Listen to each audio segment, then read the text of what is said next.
2, 1, viva! Una nascita più dolce per mamme e neonati, una casa per medici e infermieri.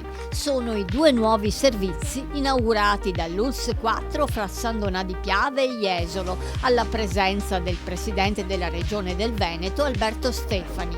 Un investimento che punta su umanizzazione delle cure, attrattività del sistema sanitario e inclusione sociale. Nel reparto di ostetricia e ginecologia di San Donà entra in funzione la prima vasca per il parto in acqua dell'ULSS 4, un progetto nato anche grazie alla generosità del territorio. La campagna di crowdfunding promossa da Avis San Donà ha permesso infatti di raccogliere oltre 32.000 euro, ai quali si sono aggiunti gli investimenti dell'azienda sanitaria per gli adeguamenti strutturali e impiantistici.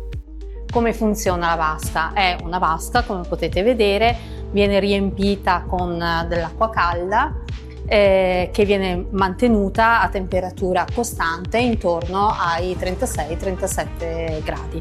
La mamma ha la possibilità di immergersi all'interno della vasca sia durante il travaglio e in alcuni casi possiamo affrontare anche il parto in acqua. Naturalmente il parto viene valutato a seconda delle condizioni cliniche materne e fetali. La vasca è dotata poi di luci per la cromoterapia, possiamo quindi spegnere le luci e rendere anche l'ambiente più intimo.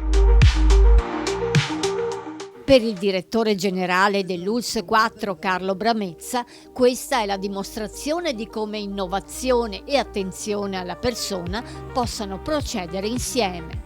La nostra azienda è fortemente impegnata nella revisione del percorso nascita nel Veneto orientale e per questo la nuova vasca donata dall'Avis e i lavori fatti dal nostro ufficio tecnico per renderla operativa rientra nella umanizzazione delle cure. In particolar modo quindi diamo la possibilità alle mamme di partorire in acqua con tutti i benefici che questo comporta. È la prima che abbiamo nel Veneto orientale e ci auspichiamo che tante mamme scelgano il nostro ospedale per venire a partorire. E a Jesolo nasce Nemo Living, la nuova foresteria aziendale ricavata dalla riqualificazione di 2 edifici dell'ospedale.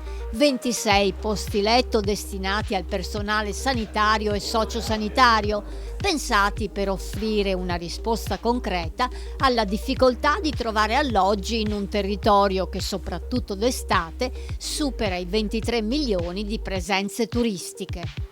Per il presidente della regione Alberto Stefani, investire nella qualità dell'assistenza significa anche investire nelle condizioni di vita di chi opera ogni giorno negli ospedali.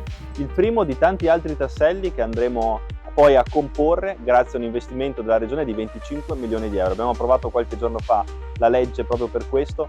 Vogliamo trattenere il personale sanitario nel nostro territorio, giovani infermieri, operatori sociosanitari, medici, che potranno avere quindi un alloggio a prezzi assolutamente ragionevoli, quindi affitti molto calmierati.